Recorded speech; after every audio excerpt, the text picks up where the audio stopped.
So I had this beaut show up in one of my YouTube shorts, The Eternal Crusade, about my Black Templars, and there was someone who asked, well, just what the heck is it? Well, we're about to find out.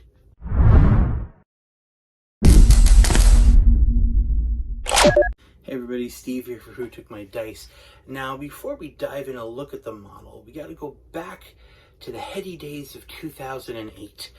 That's the origin for this build comes from. So at this point, I was working for Games Workshop, and we just finished a staff-wide, I should say Canada-wide staff army painting challenge.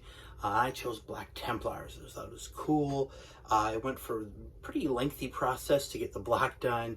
Unfortunately, the whole event fell apart pretty quick as one individual somewhere in Canada I managed to paint an entire Tyranid army over a weekend. And it was not well done. He set the bar so low, we had to dig down to bring the bar up, right? It was bad. It was bad, but I digress. It was also this time that we had the original version of Apocalypse out, and it changed everything, because you could play every model you ever had, all these cool formations and new rules, weapons that could wipe out everything on the tabletop. It was crazy. And one of the cool things they did back then, though, was they suggested that you come up with your own vehicles or your own data slates, your own formations. And so all of us were messing around going, what can we really do? What would be cool? And I thought, what would be awesome if there was some sort of really cool vehicle for Space Marines? And then at the same time, the beginnings of the Horus Heresy novel were just there, just starting, and it was a big deal. I know we were messing around with our own rules for Primarchs and all this cool stuff. It was a really cool, crazy time to be in the hobby. And then I found this book.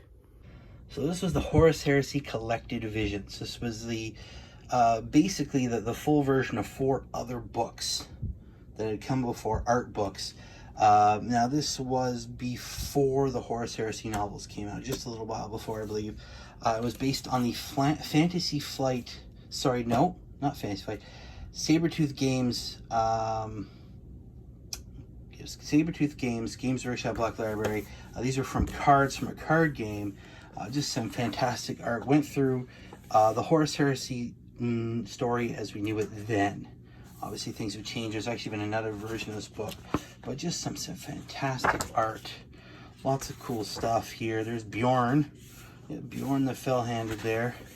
The Legions of Astartes, obviously. Lots of cool stuff in this book. Ultramarines, gotta love those guys. But the real inspiration, the thing that drove me to create that monstrosity of a model, was way back here. This page right here, and this little image right here, titled Lehman's Thunder Rhino. I saw it and went, that is awesome. It's a big, oversized rhino. You can see the space wolves. It's open-topped, blazing away with bolters. And I've counted the heads here. There's at least 15 space wolves in here. So this is a rhino that could hold well over the 10 that it has been the standard forever. I went, wow, I got to build. I don't care for Space Wolves. I didn't play Space Wolves at that point. I'm like, oh my lord, I got to build one of these. I got to build one.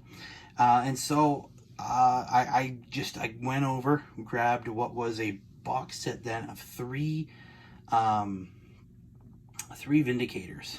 The one big box set for Pogs, plus I had an extra Rhino. 2 of those Vindicators I actually built as Vindicators for my Black Templars. The third one mixed with that other Rhino had, and this was born. So this is my version of the Thunder Rhino. I built this, like I said, 2008. It was actually pretty simple. It's just 2 halves of the Rhino chassis, split down the middle. Now there was some cutting involved to make things smooth, because if you've never built a Rhino before, the base here, there's actually these little indents, little grooves that go out that fit into portions in here in the treads. So I had to chop those down. I also took some of the backing off here. The normal kit actually comes as one full piece, so I had to chop that up. And that was the first part. Obviously, the two doors together. I glued everything together separately. I even took normal, the top doors off the top of a Rhino there and put them on to kind of give it that, I don't know, so almost like speed veins or something, you know what I mean? Of course, I painted up the inside there. It wasn't actually that difficult of a build. I'm still happy with it all these many, many years later. And of course, instead of having a bolter on there, I decided to take some more inspiration from the image with that Space Wolf blazing away with his bolter. So I gave this little guy here a storm bolter to act as a storm bolter for the vehicle. Now, I originally envisioned this as an all-terrain vehicle, but the more I thought about it, and I was still, you know, pretty happy with my Black Templars, I decided, you know what? No, we're gonna make this a Black Templar vehicle.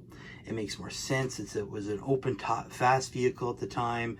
My Black Templars could charge out, bolt pistols and flamers blazing, chain swords revving, ready to kick some butt. Obviously, the rules have changed since then, but this has always been one of my favorite pieces. It was super easy to paint up too. I took the time though to really get in there, give it the radar, make the screens look like they're actually there's info running across them. All right, and of course the black and white. Even highlighted things as best I could. Even went down to the windows there to try and give it the appearance of some sort of glass or high density plastic or something. Obviously needs to survive the rigors of being a Space Marine transport.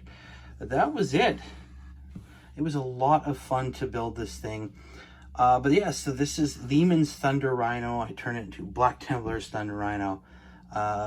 It was a lot of fun. Came up with a background story. You know, the Black Templars finding the remains of one in the STC data on some planet that they're currently running a crusade on. It made sense. It was a lot of fun. But there it is. So now you know the epic tale of how I came to to build this beast.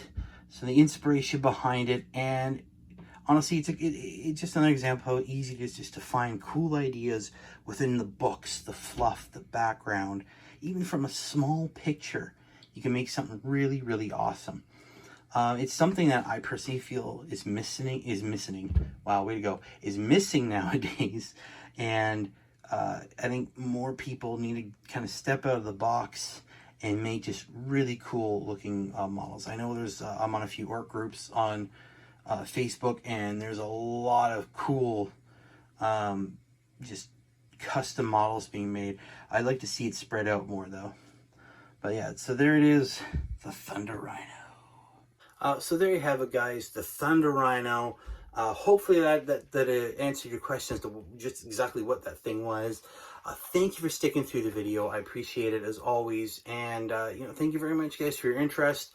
Those shorts have been just taking off. I believe the Eternal Crusade one has over 1,300 views, which is huge for my channel. I would suggest trying it out, going for it. It's a great way to get yourself more exposure out there. I know it's helped my channel grow a bit. But it's also a great way to showcase your models. I've had a lot of fun. They're easy to do. But yeah, again, thank you for watching. Thank you for sitting through this. I appreciate it. You know, hit that like button if you liked it. Subscribe if you haven't. I always love to see the community grow. It means so much to me. Any way you guys can support the channel is great. Is fantastic. So thank you very much, guys. We'll see you around. Keep rolling those dice. We'll see you later.